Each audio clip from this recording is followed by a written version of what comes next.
नमस्कार दोस्तों, स्वागत है एक बार फिर से आपका सक्सेस क्लासेस में। जैसा आपको पता है कि हम लोग देखो एस पांडे की बुक की चैप्टर नंबर 13 देख रहे थे, जो क्या था आपका भारत में औद्योगिकरण एवं नगरीकरण। इस चैप्टर में देखो अभी तक हमने देखो ये सारे टॉपिक जो कि काफ़ी डिटेल से देख लिए, औद्योगिकरण, नगरीकरण, नगरीय समस्याएं और भारत में जो स्लम एरिया है या गंदी बस्तियाँ हैं उसके बारे में काफ़ी डिटेल से हमने देखा है, समझा है। अब देखो यहाँ से शुरू करते हैं, इसका जो हाफ टॉपिक बच गया वो देखेंगे भारत में औद्योगिक श्रम, भारत में श्रम कल्याण, भारत में औद्योगिक श्रमिक और श्रमिक संघ जो है उसके बारे में देखेंगे। साथ ही लास्ट टॉपिक आपका इंपॉर्टेंट टॉपिक है भारत में बाल श्रम। तो ये टॉपिक आज यहाँ पे देखेंगे और ये चैप्टर आपका यहीं पे आज समाप्त हो जाएगा। तो चलो शुरू करते हैं बिना किसी देरी के।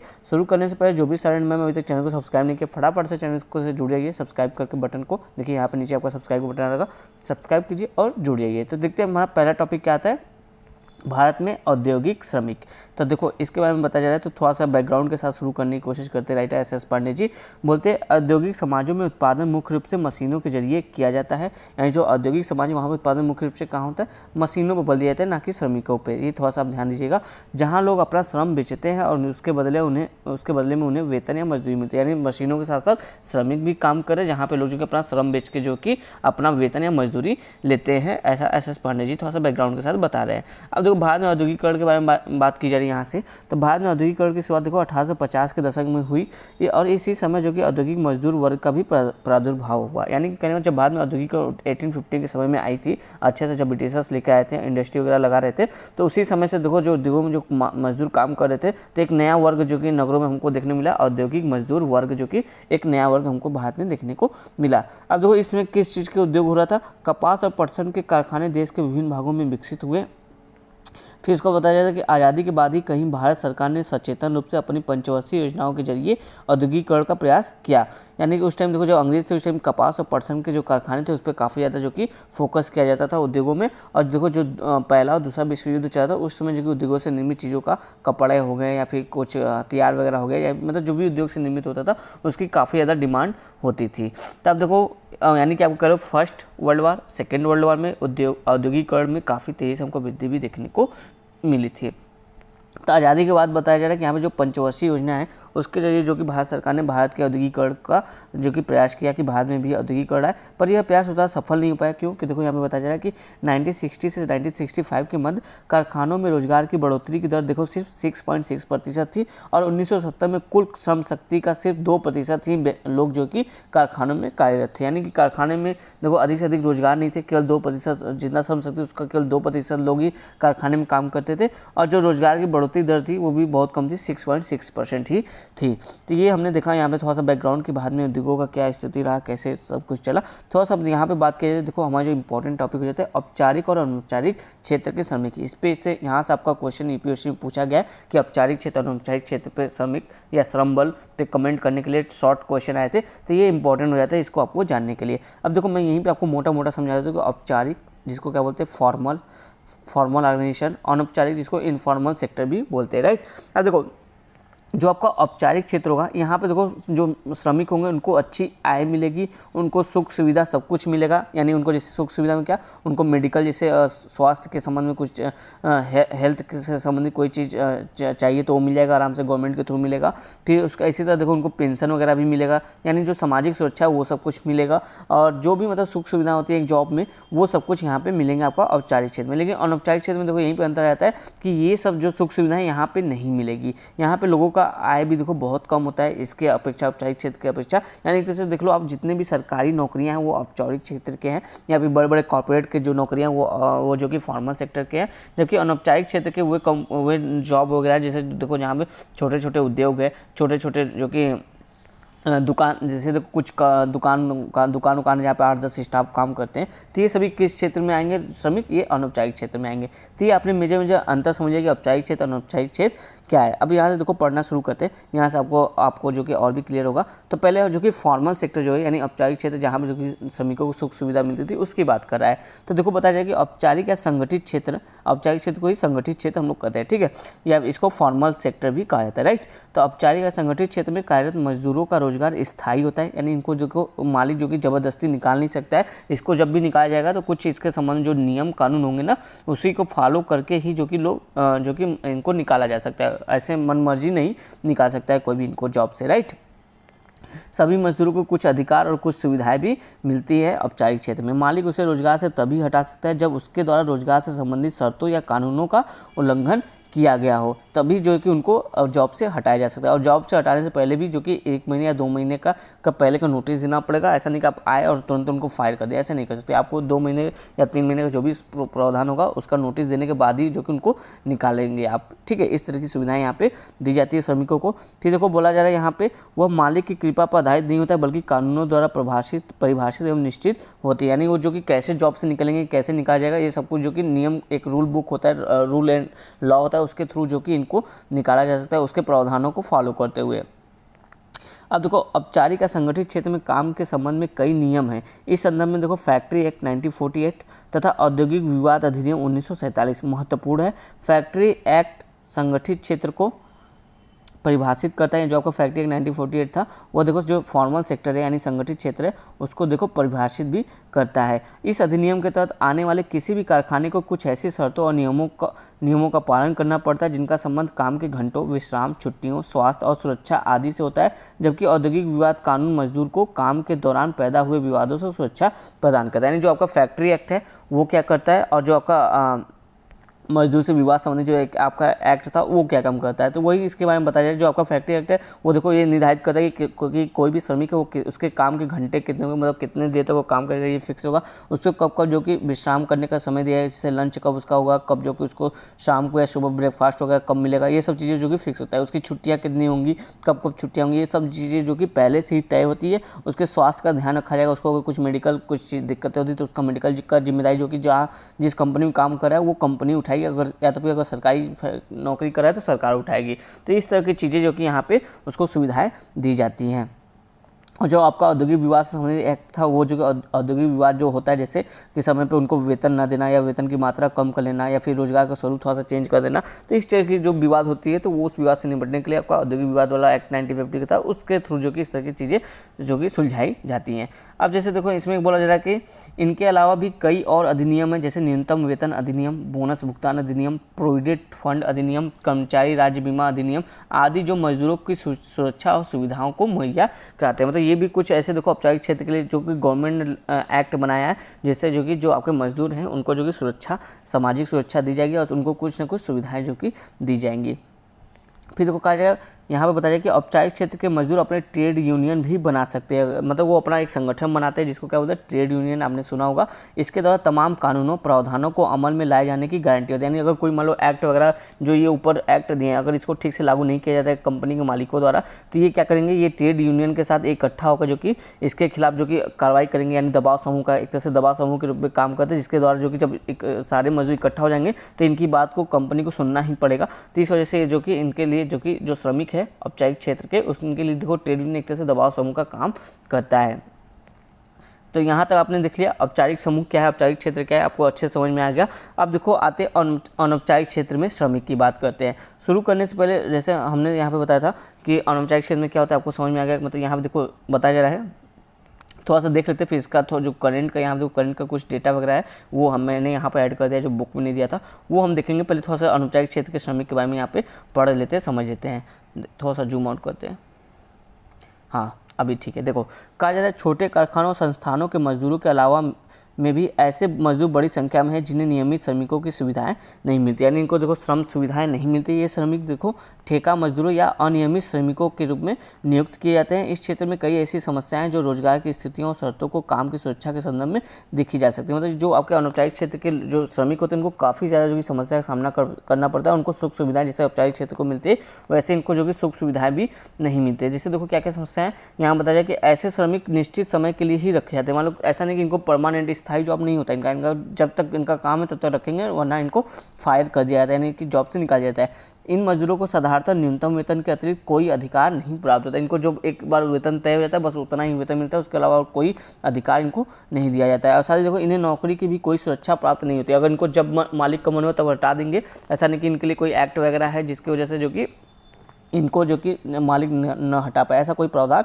है नहीं। फिर देखो यहाँ पे कहा जाए कि अनौपचारिक क्षेत्र में ही एक और श्रेणी जिसमें मालिक सीधे ही मजदूर नहीं रखते बल्कि उन्हें ठेकेदारों के जरिए नियुक्त करते हैं, वहाँ भी ये मजदूर उन सभी सुविधाओं से वंचित रखे जाते हैं जो स्थायी श्रमिकों को उपलब्ध है। देखो अनौपचारिक क्षेत्र का एक और श्रेणी कैटेगरी बताया जाए जहाँ पे जो मालिक होता है डायरेक्ट मजदूर हायर नहीं करता बल्कि वो किसी एक ठेकेदार को पकड़ेगा, बोलेगा मुझे ये काम करना है, एक हफ्ते के लिए 10 मजदूर, 20 मजदूर, 50 मजदूर चाहिए, तो ये एक हफ्ते के लिए जो आपका ठेकेदार होगा ये जो कि एक हफ्ते के लिए इसके पास जो कि इसके अंडर में मजदूर होते हैं, एक हफ्ते के लिए इनको जो कि मजदूर दे देगा जितने मजदूर चाहिए, और बदले में क्या मिलता है इसको, जितना इसका वेतन मजदूर का तय होता है उसमें से कुछ कमीशन कह लो 10% पर मजदूर का 10%, जो कि ये 10%, 5% जैसा भी हो उतना ये जो आपका बिचौलिया है वो जो कि रख लेता है। तो इस तरह का भी सिस्टम चलता है, लेकिन ऐसे मजदूर को भी जो देखो सुख सुविधाओं को से वंचित रखा जाता है। तो ये हमने थोड़ा सा अनौपचारिक क्षेत्र के जो श्रमिक है उनके बारे में समझा और उनके बारे में जो कि जाना, तो ये इससे आपको अब तक अंतर समझ में आ गया होगा कि औपचारिक क्षेत्र के श्रमिक क्या होता है और अनौपचारिक यानी इनफॉर्मल सेक्टर के श्रमिक क्या होता है। अब थोड़ा सा करंट के डेटा की बात करते हैं यहाँ पे, तो देखो यहाँ पे बताया जा रहा है आपका, ये जूम नहीं होगा, मैं आपके लिए पढ़ दे रहा हूँ, आपको शायद ठीक से समझ में ना आए। तो देखो यहाँ पे बताया जा रहा है, हाँ कहा जा रहा है भारत के अनौपचारिक क्षेत्र में कुल अनुमानित देखो 450 मिलियन श्रमिकों कि देश के कुल कार्यबल का 90% हिस्सेदारी, यानी कहने मतलब देखो अभी वर्तमान समय में देखोगे लगभग 45 करोड़ श्रम बल है भारत का, राइट। अब इस 45 करोड़ का 90% क्षेत्र यानी 90% श्रम बल कहाँ पे, इनफॉर्मल सेक्टर यानी अनौपचारिक क्षेत्र में, यानी देखोगे हमारा जो रोजगार यानी जो श्रमिक वो सबसे ज़्यादा कहाँ पे, इनफॉर्मल सेक्टर यानी अनौपचारिक क्षेत्र में, और जबकि औपचारिक क्षेत्र में मात्र देखोगे 10% से भी कम जो कि मजदूर यहाँ पे काम करते हैं, यानी कि अनौपचारिक क्षेत्र का हमारे रोजगार में काफ़ी बड़ा योगदान है। 90% लोग यहाँ पे जो कि काम करते हैं, जितने भी कार्यबल काम करने वाले व्यक्ति हैं वो। फिर साथ ही बोला कि ये जो अनौपचारिक क्षेत्र है इसमें देखो प्रति वर्ष लगभग 5 से 10 मिलियन यानी कि 50 लाख से 1 करोड़ लोग जो कि हर साल जो कि इनफॉर्मल सेक्टर में जुड़ते ही जा रहे हैं। फिर साथ ही देखो यहाँ बता जा रहा है कि इसके अतिरिक्त ऑक्सफैम की एक नवीनतम वैश्विक रिपोर्ट है जिसके अनुसार वर्ष 2020 में देखोगे नौकरी गंवाने वाले 122 मिलियन श्रमिकों में से अब 75% जो कि अनौपचारिक क्षेत्र से संबंधित है। कहने का मतलब कि 2020 में देखो कोविड-19 वजह जो भी लॉकडाउन लगा जिसमें जो कि लोगों की जॉब गई, तो जितने लोग टोटल 122 मिलियन लोगों की जॉब गई, राइट, बताया जा रहा है पूरे वर्ल्ड लेवल पे। ऑक्सफैम रिपोर्ट 122 मिलियन लोगों की जॉब गई, जिसमें देखो इसमें 122 मिलियन में से 75% लोग ऐसे थे जो कि इनफॉर्मल सेक्टर से थे, यानी कि इनफॉर्मल यानी अनौपचारिक क्षेत्र के श्रमिकों की संख्या बहुत ज़्यादा थी जिनकी रोजगार चली गई। इस तरह की उनकी दयनीय स्थिति बताया जा रहा है यहाँ पे। कि देखो कहा जा रहा है कि कोविड-19 महामारी का अनुभव हमें बताता है कि सभी क्षेत्रों के श्रमिकों के लिए सामाजिक सुरक्षा की पहुँच सुनिश्चित करना बहुत आवश्यक है, क्योंकि कोविड-19 महामारी के प्रसार को नियंत्रित करने हेतु लागू किए गए लॉकडाउन के कारण अनौपचारिक क्षेत्र की सुविधा की स्थिति और अधिक गंभीर हो गई थी। यानी कि इस तरह से देखो कोविड-19 के समय देखो जो इनफॉर्मल सेक्टर के लोग थे उनको बहुत तेज जो कि फायर किया गया, उनको बहुत तेज़ी से जो कि उनके रोजगार छीन लिए गए, क्योंकि देखो सब कुछ बंद हो गया, इंडस्ट्री वगैरह चल नहीं तो लोग मजदूर क्यों रखेंगे, राइट। तो इसमें सब मजदूर की जॉब वगैरह चली गई थी, सब लोग जो कि वापस देखो जो प्रवासी मजदूर थे यानी जो सऊदिया या फिर मध्य एशिया में जो कि काम करते थे मिडिल ईस्ट में, वो भी देखो भारत वापस लौटने लगे। तो इससे क्या हुआ, वो ये सभी जो देखो श्रमिक थे मैक्सिमम किस में थे, इनफॉर्मल सेक्टर में लगे थे, काम कर रहे थे, तो ये सभी लोगों का भी रोजगार चल गया, ये लोग वापस आ गए। तो इस तरह से बताया जाए कि जो आपका कोविड-19 था उसमें सबसे ज़्यादा जो कि जॉब गया अनौपचारिक क्षेत्र के श्रमिकों का। तो यहाँ से हमने डेटा भी समझा कि भारत में जितने कार्यरत श्रमिक है उसमें देखो 90% श्रमिक जो कि किस में है, इनफॉर्मल सेक्टर में काम करते हैं। ये डेटा आप याद रखिएगा। अब देखो आगे कहा जा रहा है, यहीं से चलते हैं इसके आगे कंटिन्यू करते हैं। बोला जा रहा है भारत में श्रम शक्ति का एक बड़ा भाग अनियमित तथा ठेका मजदूर के रूप में काम करता है। ऐसे मजदूरों की नियुक्ति सिर्फ निजी क्षेत्र तक ही सीमित है, यानी जो जैसे मैंने बोला था ना एक बीच में कह लो बिचौलिया होता है जो कि ठेकादार होता है, वो जो कि मजदूर देता है, जहाँ पे मजदूर की आवश्यकता है वो वहाँ से भेजता है, यानी इसी को क्या बोलते हैं, ठेका मजदूरी बोलते हैं, ठीक है।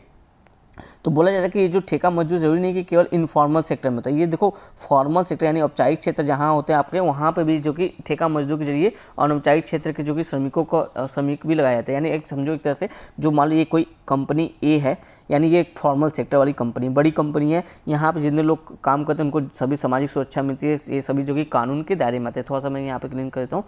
कोई कंपनी ए है, यहाँ पे सभी श्रमिकों को जो कि फॉर्मल सेक्टर में ये श्रमिक काम करते हैं, राइट, फॉर्मल सेक्टर में काम करते हैं, इनको सभी सामाजिक सुरक्षा सुविधाएं दी जा रही हैं।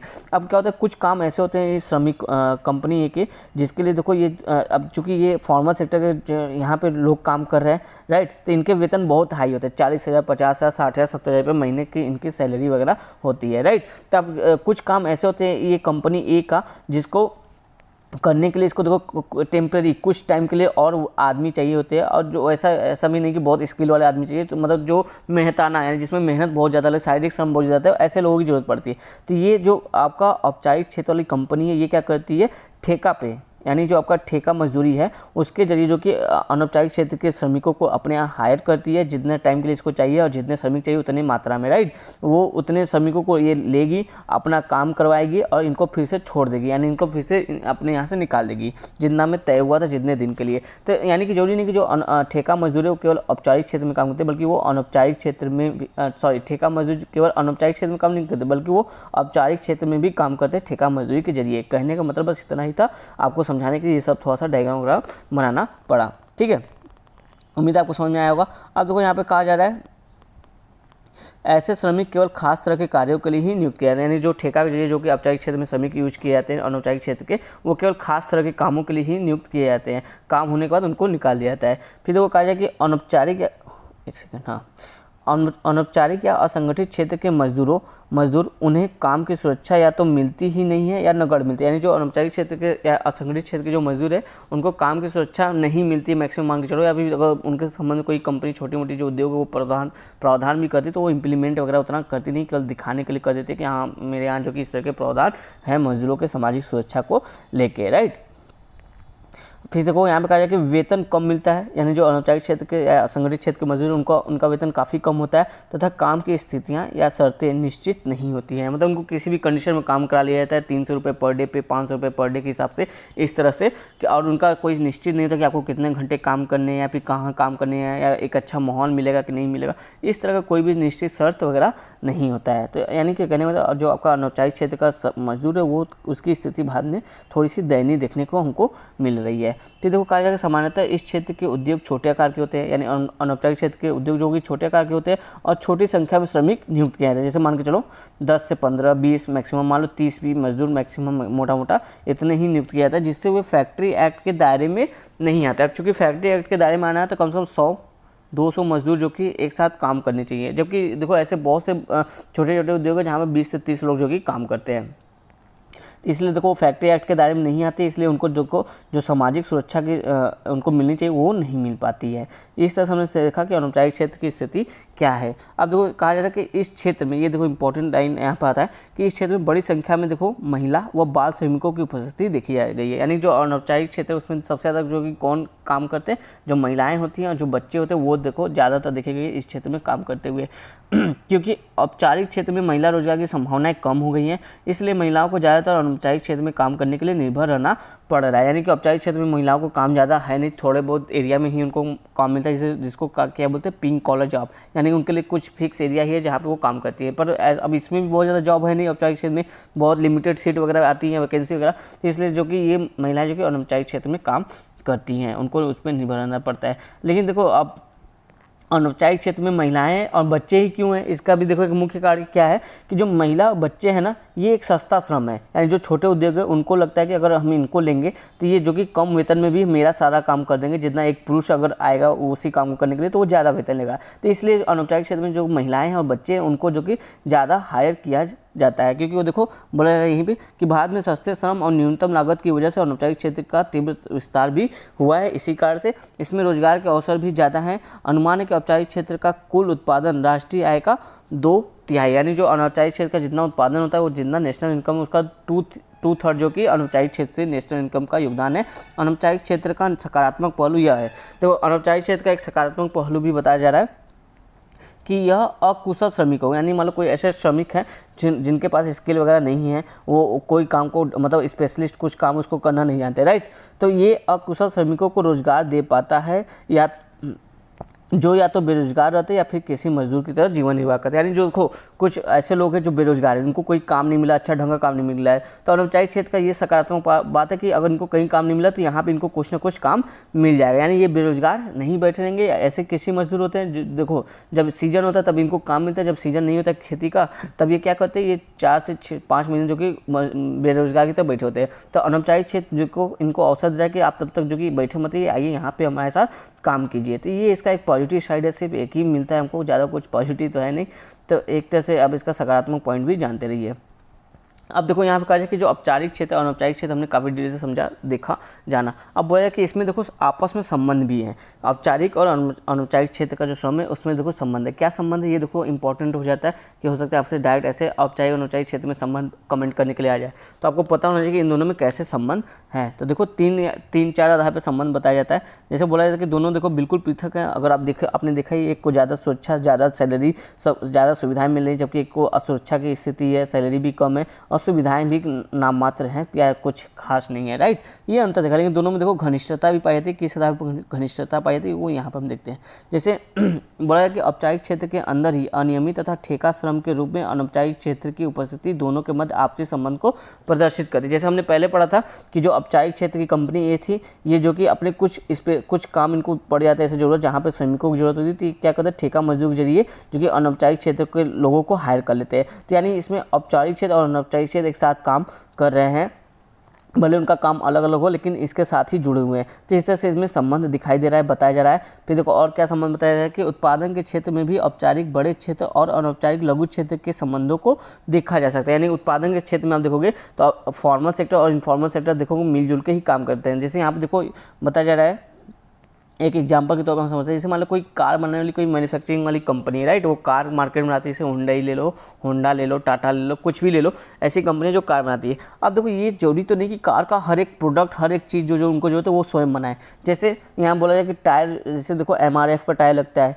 तो वो टायर बनाने वाली कंपनी कोई और है, कार बनाने वाली कोई कंपनी और है, और MRF टायर भी बनाता है। तो इसमें भी देखो अब इनफॉर्मल सेक्टर की ये जॉब देता है, लेकिन कहीं कहीं ये भी जो कि कुछ और काम होते हैं इसके लिए टायर बनाने के लिए, जहाँ पे इसको इनफॉर्मल सेक्टर की ज़रूरत पड़ती है। तो अब देखो कोई कार की कंपनी है जहाँ पे फॉर्मल सेक्टर की जॉब है, लेकिन कार पूरी तरह से तैयार हो उसके लिए हमको देखो टायर चाहिए, नट बोल्ट वगैरह चाहिए, इसको रंग पेंट करने वाला आदमी चाहिए, डिजाइनिंग करने वाला आदमी चाहिए, इसकी सर्विसिंग करने वाला चाहिए, कार की एसेसरी जो जितनी बनती है, मिरर वगैरह, मिरर हो गया और जो भी आप कह लो हैंडल वगैरह जो भी हो गया, कार की एसेसरी सब कुछ जो बनती है। तो ये जो मैक्सिमम जो कार की एसेसरीज है ना, इसमें जो काम, ये जो कार की एसेसरीज वगैरह जो बनाते हैं लोग, वो इनफॉर्मल सेक्टर के लोग होते हैं। वो जो कि इनफॉर्मल सेक्टर के लोग ही जो कि मैक्सिमम कार की एसेसरीज बनाते हैं, और फिर उस एसेसरीज को क्या करती है कंपनी डायरेक्ट खरीद लेती है, राइट। जो बड़ी कार की कंपनी है तो ऑर्डर देती है, डिजाइन देती है अपना कि इस तरह की मेरी एसेसरीज बनाइए आप, वो बनाते हैं, तो वो वहाँ से खरीद लेती है और अपने कार में इंसर्ट करके फिट करके जो कि उस कार को लॉन्च करती है मार्केट में।